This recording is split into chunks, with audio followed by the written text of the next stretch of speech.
പാലക്കാട് മലമ്പുഴയിൽ വിദ്യാർത്ഥിയെ മദ്യം നൽകി പീഡിപ്പിച്ച അധ്യാപകനെതിരെ കൂടുതൽ പരാതികൾ. സ്കൂളിലെ 5ഓളം വിദ്യാർത്ഥികളാണ് CWC കൗൺസിലിംഗിന് ഇടെ പീഡന വിവരം തുറന്ന് പറഞ്ഞത്. സ്കൂളിലും ക്വാർട്ടേഴ്സിലും ഉൾപ്പെടെ എത്തിച്ചാണ് വിദ്യാർത്ഥികളെ കൊല്ലങ്കോട് സ്വദേശിയായ അനിൽ പീഡിപ്പിച്ചത്.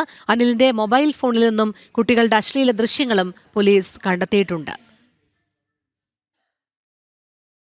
കഴിഞ്ഞ നവംബർ 28-നാണ് പാലക്കാട് മലമ്പുഴയിലെ എയ്ഡഡ് സ്കൂളിലെ അധ്യാപകൻ 12 വയസ്സുകാരനെ ക്വാർട്ടേഴ്സിൽ കൊണ്ടുപോയി മദ്യം നൽകി പീഡിപ്പിച്ചത്.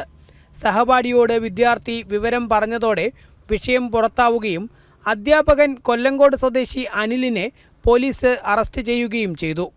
അതിനിടെ CWC സ്കൂളിലെ ഏതാനും വിദ്യാർത്ഥികൾക്ക് കൗൺസിലിംഗ് നൽകിയപ്പോഴാണ് ആദ്യദിന കൗൺസിലിംഗിൽ തന്നെ 5ഓളം വിദ്യാർത്ഥികൾ കൂടി അധ്യാപകൻ തങ്ങളെ ലൈംഗികമായി പീഡിപ്പിച്ചു എന്ന കാര്യം തുറന്നു പറഞ്ഞിരിക്കുന്നത്. സ്കൂളിലെ UP ക്ലാസ്സിലെ ആൺകുട്ടികളാണ് പീഡനത്തിന് ഇരയായിരിക്കുന്നത്. സ്കൂളിൽ വച്ചും അധ്യാപകൻ താമസിക്കുന്ന ക്വാർട്ടേഴ്സിൽ കൊണ്ടുപോയും വിദ്യാർത്ഥികളെ പീഡിപ്പിച്ചിട്ടുണ്ട്. കൂടാതെ അധ്യാപകന്റെ മൊബൈൽ ഫോണിൽ നിന്നും കുട്ടികളുടെ അശ്ലീല ദൃശ്യങ്ങളും പോലീസ് കണ്ടെത്തി. അടുത്ത ദിവസങ്ങളിലും CWC കൗൺസിലിംഗ് സ്കൂളിൽ തുടരും.